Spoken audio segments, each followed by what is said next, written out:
Compare these two sentences. When you get taller, you will be able to touch the ceiling. With, if you were taller, you would be able to touch the ceiling. Why are they different? It's because of this. In the first example, this is a real possibility. This person will get taller. Maybe they're a child. In the second sentence, this is not a real possibility. This person will not get taller. Perhaps they're an adult. So one is a real possibility, one is not a real possibility. And notice the grammar is different. In this lesson, we are looking at the second and third conditional sentences. And these are sentences for unreal, not real situations. We're going to use Mark 13, verse 1 to 21 to help us. And in this scripture, Jesus predicts the future. So, Mark 13, 1 to 21. Jesus tells us what will happen before the end of the world. When you hear of wars and rumours of wars, do not be alarmed. Such things must happen, but the end is still to come. Nation will rise against nation and kingdom against kingdom.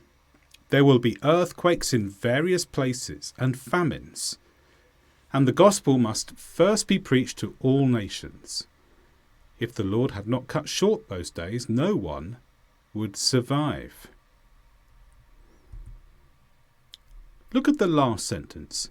If the Lord had not cut short those days, no one would survive. So we have an if sentence here. But what's the if sentence doing? Well, there are two types of if sentences I want to focus on, and then a combination of those sentences.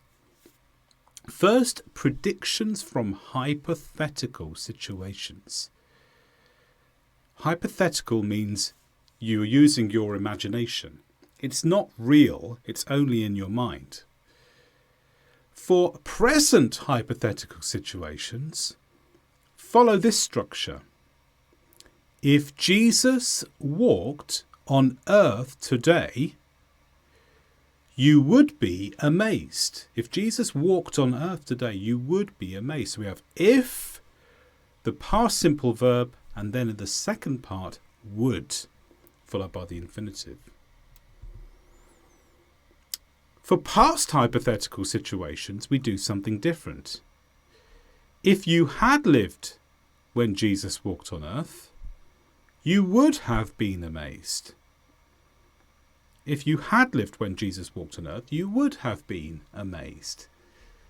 So this is an imaginary situation, but in the past, not for now. And notice the difference. If, followed by had lived, that's the past perfect tense. And then would have in the second part. Or you can combine the two together. You can imagine a past situation and imagine the present or future result. So if God had not cut the time short, no one would survive. So the first bit's in the past, had not cut. The second bit is for now or the future, would survive. So we have these grammar terms, second conditional and third conditional. Second conditional is an imaginary present situation with a consequence. If Jesus walked on earth today, you would be amazed. So the imaginary situation, Jesus walks on earth, it's not real, he's not walking on earth. And then the result, you would be amazed. So we have if, then the clause in the past tense, and then the subject you, would, and then the verb to be in this case. The third conditional is an imaginary past situation with a consequence. If you had lived when Jesus walked on earth, you would have been amazed. Here we have if, then the clause in the past perfect tense, subject you, then would have, and then the verb in its past participle form, would have been amazed. Let's practice these structures.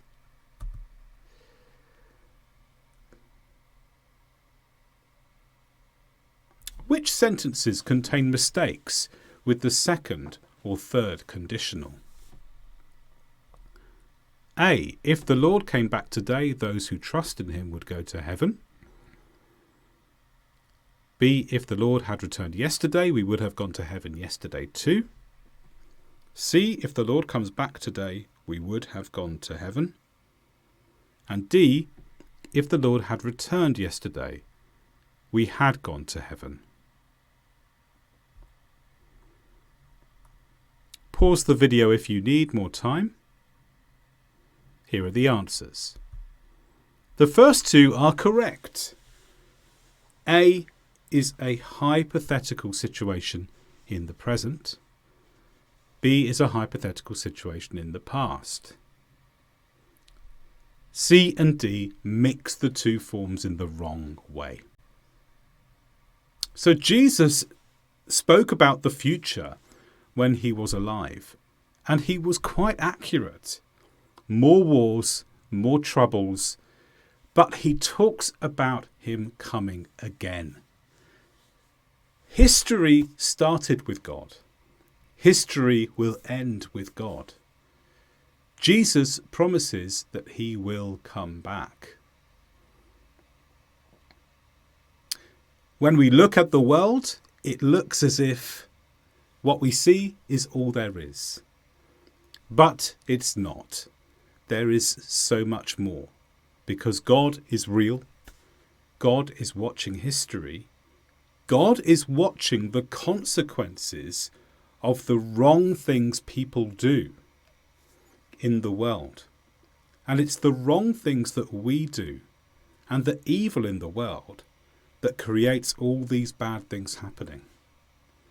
But God has decided there will be a day in the future where he says, no more.